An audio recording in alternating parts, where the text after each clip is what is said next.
In this short video, I'm going to give you a quick introduction to the basics of Swoop. So, what is Swoop? Well, you can think of it as a fitness tracker for collaboration. It measures how much you've done and the impact you've had. First, a few basic things. Swoop is made up of a number of dashboards that all contain a set of reports. Here on the left, you can see the different types of dashboards. The personal dashboard is all about you. Each dashboard has a set of reports which contains special insights which help you become a better collaborator. Every dashboard has a range of categories you can choose from depending on your focus. These categories are activity, collaboration, content, engagement, benchmarking, and My Dashboard. At the top of each report, there's an information icon which you can click on to learn more.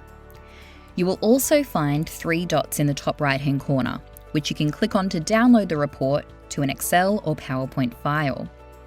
Some of the reports also have a trend icon. Just click on the toggle button here to see how the measure has changed over time. Click on it again to go back.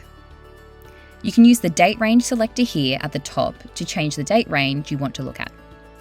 We use the last 3 months as the default, but you can easily change that here. Over here on the right, you'll find a flyout menu where you can select which reports to display. Use the tick boxes to select the reports, then click OK to show the ones you have chosen.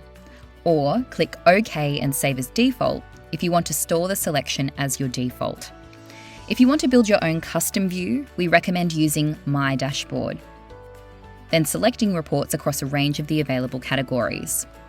Finally, down here are some important links and information. Click Help to get our help articles that have a lot of useful information about Swoop. And if you're a Swoop admin, you'll also see this admin link that contains more special features. And the date stamp down here at the bottom will tell you when Swoop was last updated with data. That's it. Thanks for watching. Check out our other videos to learn more about Swoop.